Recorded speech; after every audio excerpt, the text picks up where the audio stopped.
What's up? What's up, everyone? Coach Sarahjoy here. What's going on? It's another beautiful day. Time for some Thursday thyroid talks. Who's with me? Oh my gosh, my light just turned off. What's up, everyone? Hello, the Bloomery Flower Farm. Why don't you let me know where you're coming in from today? What part of the world are you in? I'm in San Diego, and the weather is gorgeous, as you could imagine. So, just give me a second for everyone to be notified. Welcome to Thursday Thyroid Talks. I'm Coach Sarahjoy, thyroid specialist, and we're bumping some Snoop Dogg right now. All right, I'm excited for another episode of Thursday Thyroid Talks. I look forward to this every week. It is always uplifting, enlightening, educational, and emotional.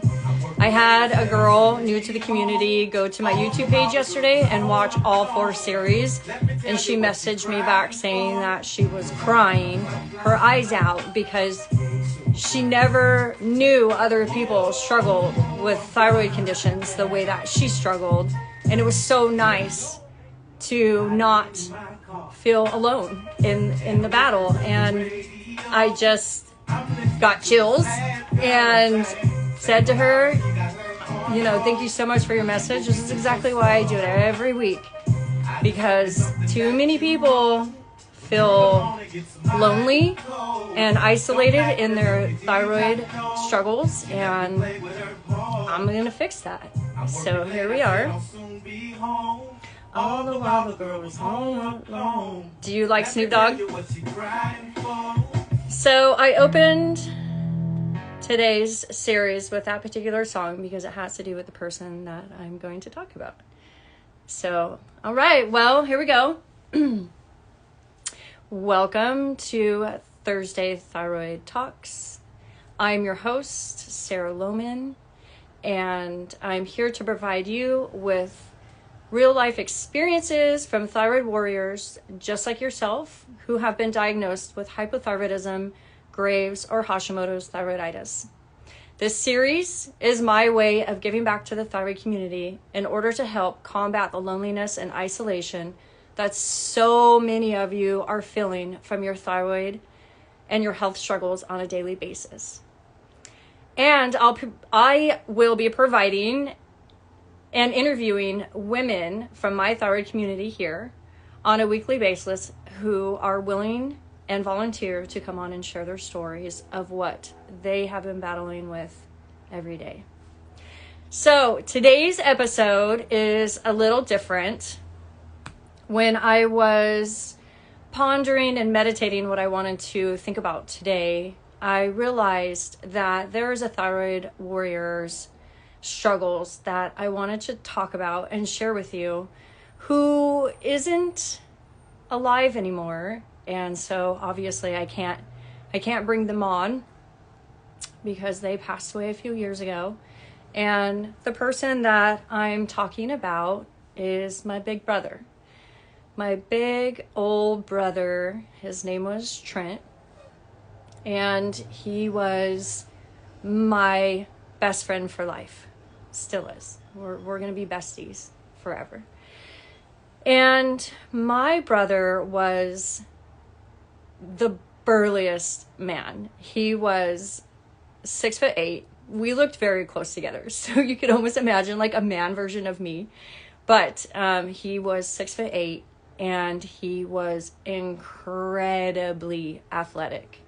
And from the time that he was a little boy, when he started playing baseball, t-ball, or whatever, it was just unbelievable to the whole family what a gifted athlete he was. So as you could imagine, when he started growing into his humongous body and he could dunk and he could strike everyone out, and he could hit home runs every time he was up to bat. His goal in life was to be a pro athlete. And so we were 2 years apart. I'm 2 years younger than him. So when we were in high school, it was his dream and my parents to get him a scholarship. And he decided he wanted to have a scholarship in basketball. Hey, Audrey. Thanks for joining. So I'm just opening up Thursday Thyroid Talks. I'm actually featuring my brother today, who is passed away.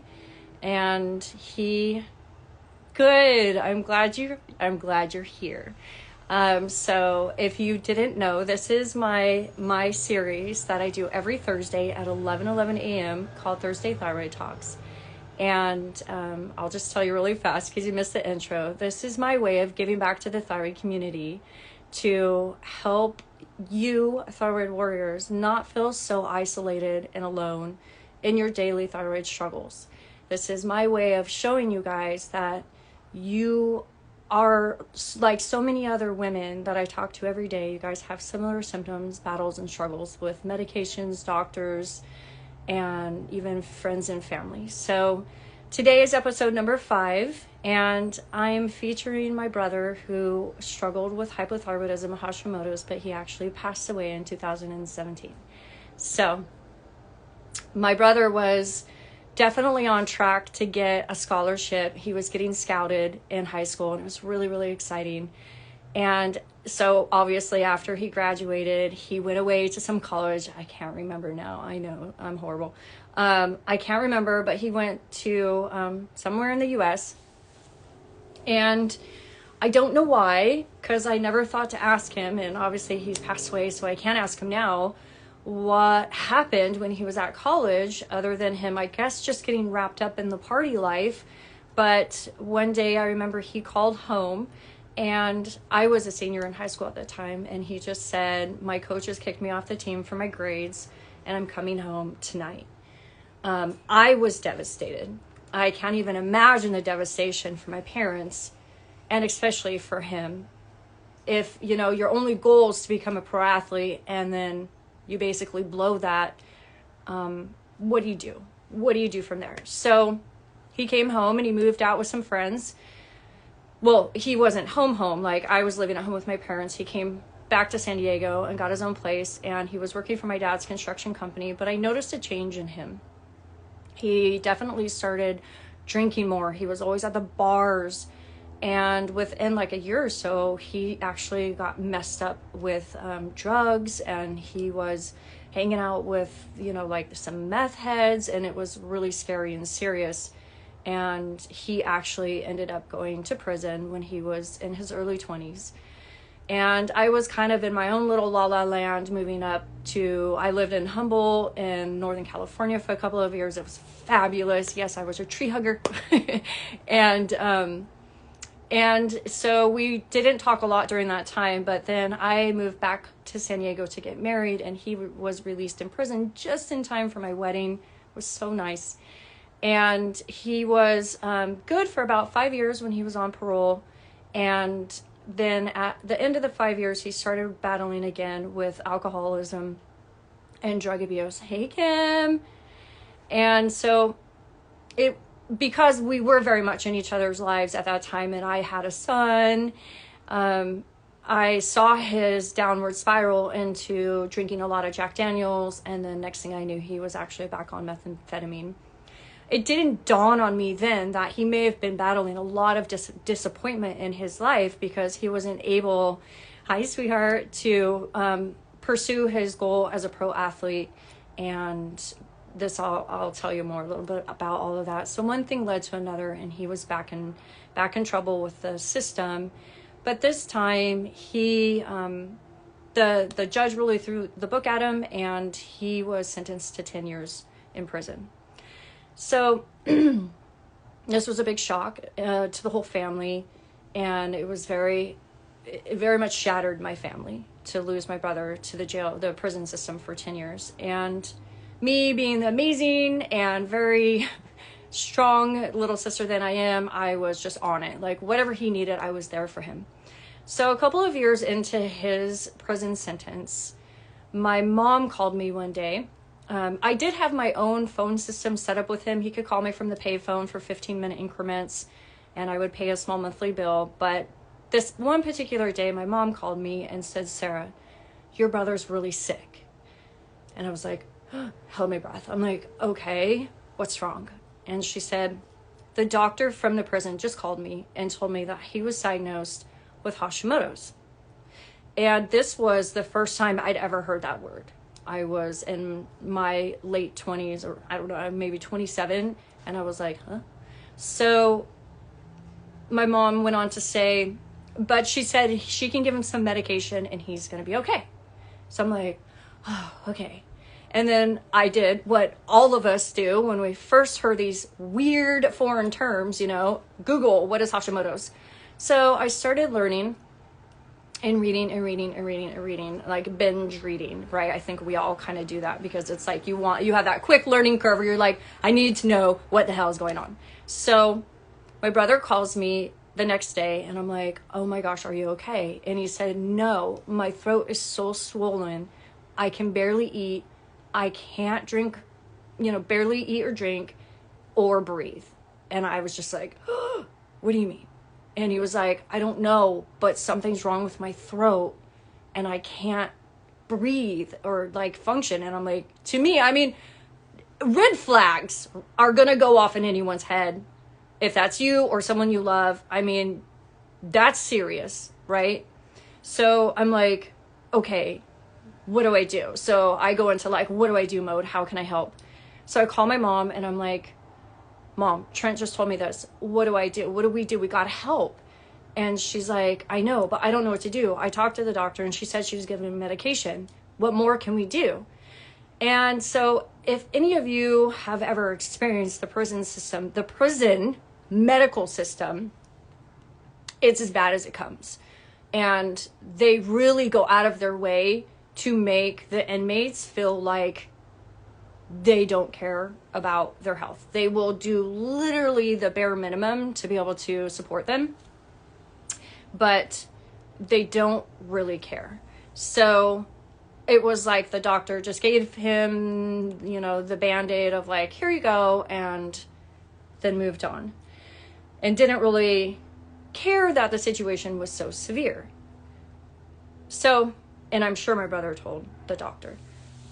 So I said, okay, Mom, we're going to have to intervene and we have to help him get some more help. So we decided to put together a plan, like a calling system plan, where she would call one day and talk to the doctor. Then I would call one day and talk to the doctor. And then we would rotate back and forth of who was calling so that we could basically bombard them in order to get him seen or more attention. I definitely believe in the whole like squeaky wheel gets the whatever. So I was like, we're going to make ourselves known and we're going to make his situation known in order to get him some help. So even though we started doing this, it didn't really make a difference. And his condition continued to worsen by the day. And when he would call me, I would say, is it better? How are you doing? And he would say, no, I still can barely eat or drink or breathe. And then one particular day, and I think you guys, this went on for at least a few weeks. And it was so scary for me. And I couldn't even imagine how he felt. And I was that scared on the outside.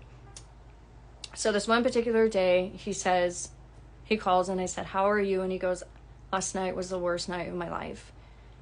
I didn't think I was going to make it through the night because my throat was so closed off. I was gasping for air and I couldn't get any. And he was crying out for help to the guards and they just told him to shut up. So, woo, there's going to be some emotion wrapped up around this. So sorry.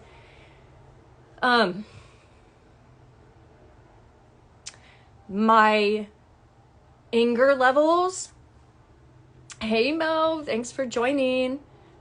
Welcome to Thursday Thyroid Talks. I'm talking about, sharing a story right now about a thyroid warrior's battle with Hashimoto's. So I was so angry by this phone call because obviously I didn't want my brother to die in prison because his goiter was so severe. It was cutting off his circulation in his throat and he couldn't breathe. So I was like, okay, I'm going to blow up the prison system with phone calls, and I don't care who I get in touch with. I don't even care if it's a secretary. I'm going to call tomorrow and get my brother some help. I'm going to tell everyone I can. So I did that. I woke up in the morning and I Googled the prison's number and I just started pushing numbers. You want to talk to administrator number 3? Yes. You want to talk to this person number 4? Yes. And my persistence worked. I was letting them know. I've been talking to the doctors. I've been talking to the nurses. They did diagnose him with Hashimoto's. They did give him medication, but there's another situation going on that's really severe and I need your help. And it worked. That night, I believe, they transported him into the local hospital and they got him, I believe they did an ultrasound and a CAT scan. But like you guys and myself, we can all relate to, these usually, hi honey, I'm talking about Trent's story with Hashimoto's when he was locked up. So that night they transported him to the hospital and he was given an MRI. They did an ultrasound. Thanks, babe. And they said the typical response, oh, we can't find anything wrong. He's fine. And they did pull some labs and they found some things that were wrong with his labs. So we did get a little bit of answers on what was going on with him. But then they sent him back and I think they increased his medication and the swelling started to go down. Yeah, they started him on steroids, the typical steroid treatment for the inflammation. They increased his medication and the swelling in his throat started going down and he was actually starting to feel some relief. So his relief was my relief and I was just so grateful that I was able to. Basically, I felt like I saved my brother's life, right? So the remainder of his 8 years in prison was pretty typical with the Hashimoto symptoms. He had a lot of fatigue and he would call me and tell me he was extremely tired, which scared him because, as you guys know, the prison system is really scary and you always have to be cautious that you're going to be attacked. So having a thyroid issue and dealing with fatigue where you're always waiting for a fight to happen is not the best situation. And I always felt on edge because this diagnosis had changed him and made it so he couldn't protect himself as good as he once could. And that always made me feel antsy and like on edge and worried about him. But the remainder of the 8 years was pretty typical with just the lab work, the medication, maintenance. And I remember he told me one time, I said, well, so how are the doctors treating you? And he said, oh, they just do the bare minimum. They don't really care. So I just take any pills I can. If my buddy has a pill, I take it. Yeah, he was a total beast. And somehow he got hooked on gabapentin, which it helps for nerve pain. And he said that really helped with his energy levels. And he always swore by gabapentin. And even when he got out, he was like, you got to get some gabapentin. And I was like, I'm good. I don't need to be on a bunch of random medications and have all their side effects. But thanks for the tip. So eventually he switched from the synthetic medication, Synthroid, to Armour Thyroid. And I know that started helping him feel a little bit better. And the last few years, he just complained about the typical things like my hair's falling out. He had anxiety. But I spent thousands of dollars on him trying to help get him nutrients, because I'm sure you're as aware as I am that the prison system food is horrible, and he was very malnourished. And from what I know now, that is a really bad catalyst for thyroid issues to be able to set in. So I would send him a package basically every 3 months of probably $200 in supplements. So 2, 4, 6, that's $600 a year. And he was locked up. And this went on for like 8 years. So I spent thousands of dollars trying to help him feel better. And I know it worked. And he did get back to a really good point where he was playing sports while he was locked up, and he was winning championships with all of the other inmates that he was always very proud of. But eventually he was released, and he immediately, because he was an inmate, they immediately, hey, what's going on? Because he was an inmate, he was given all of the state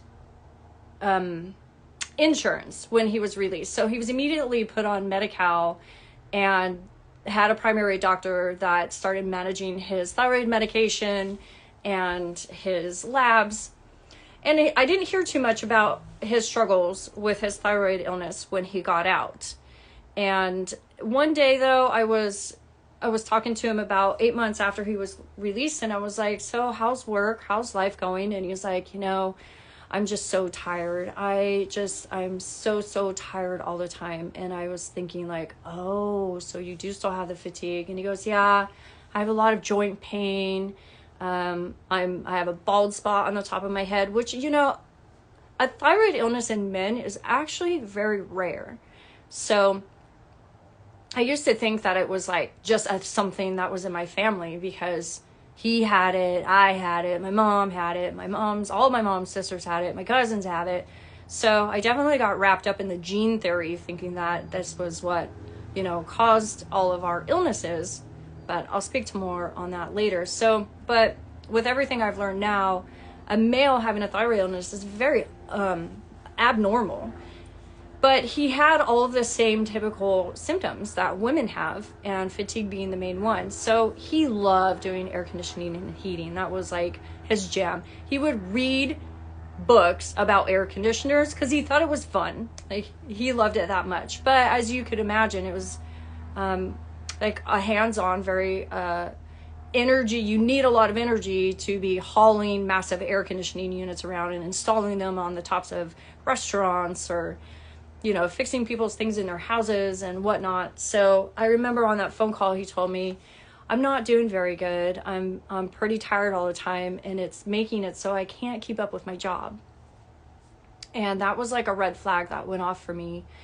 And probably within a week of hearing that from him, I got a phone call out of the blue from one of his friends that said, you know what, I just found out that your brother is doing drugs again, and he bought some meth from one of my friends. And my heart just sank. I was like, oh my gosh. And I knew in the back of my head it was because he had such bad fatigue from the thyroid illness that he was resorting to a stimulant in order to be able to maintain life and his job. So things escalated really quickly by the time that I found out that he was using.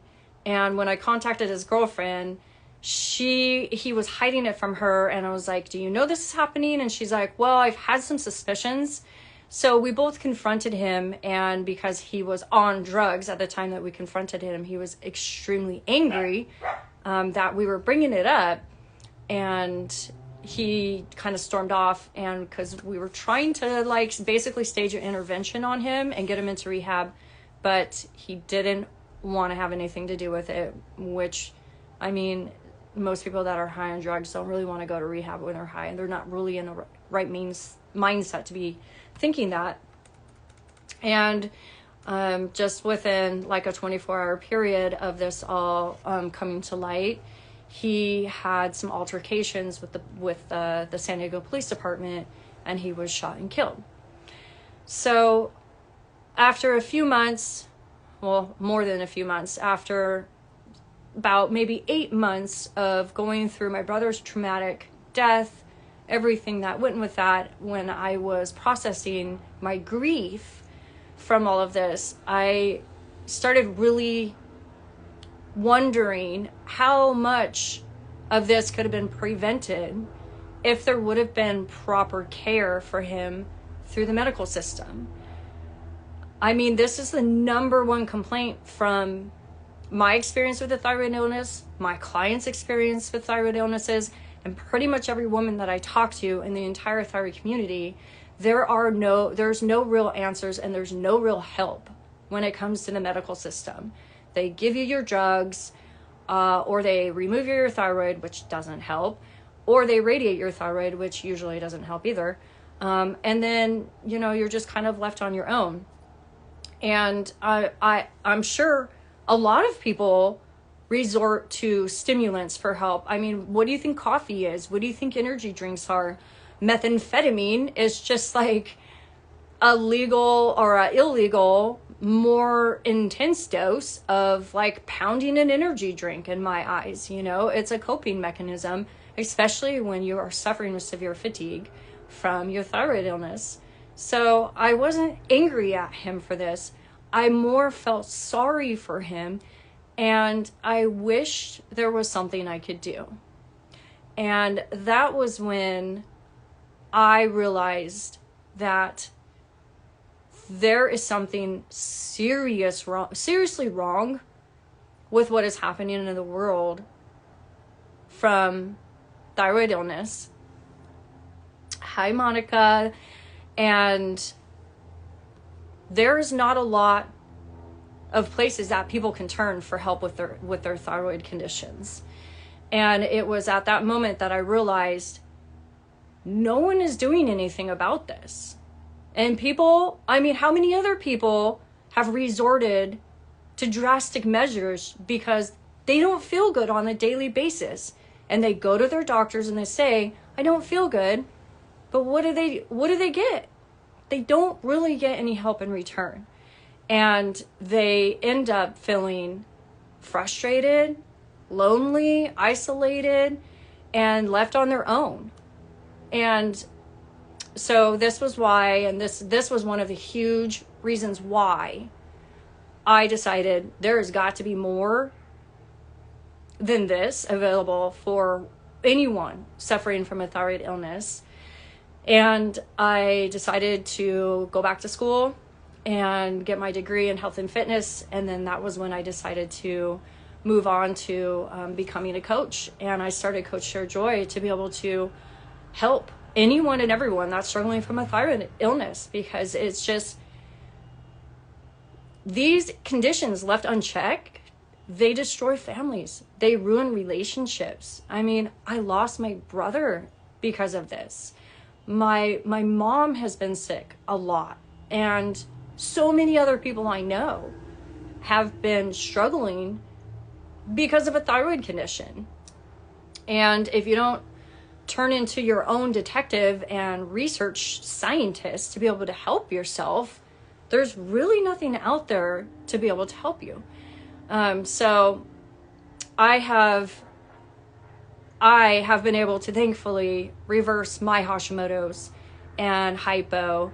And I've thought to myself on a couple different occasions, gosh, if only my brother were still alive, I would be able to do all of these same protocols on him and be able to get him feeling better again, so he could still be with me today. And, we could still be hanging out, dancing to Snoop Dogg. But, it was also because of his traumatic death and how he got shot and killed, and all of the things that went into it that I just told you about, that birthed me and who I've become. And for that, I'm so thankful. And so I wish I had a picture to show you guys, but So that was the featured thyroid warrior that I wanted to talk to you guys about today. If you know any friends or family that are struggling from a thyroid illness and they need some love and some help and some support, please send them these series.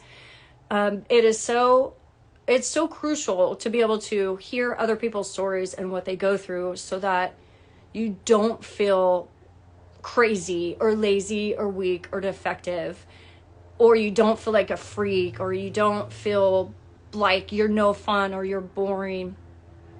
These struggles are real. And in my 90-day program, Energy for Life, which is, a lot of the story I just told you about my brother and my fatigue struggles, which is why I particularly chose to name my program Energy for Life, because if we can restore our energy, then you can have life again. If I could have restored my brother's energy, he wouldn't have resorted to methamphetamines to be able to live his life, which ended up killing him. And now that I've been able to restore a lot of my energy, I can actually live life again. And it's been such a huge blessing for me and my family and my children. So I hope, if you joined late, I'm sorry. I'm going to post this so you could go back and rewatch it from the beginning. But like I said, please share my page with anyone that you know that is struggling with a thyroid condition. And if you are just sick and tired of being sick and tired and you're looking for some help, definitely hit me up. Yeah. Let me know if you're interested in working with me, and definitely give this a like and comment below if you had any aha moments or anything that you're going through that you'd like to share with me and my community. So thank you so much for being here, all of you, and I'll talk to you later. Bye.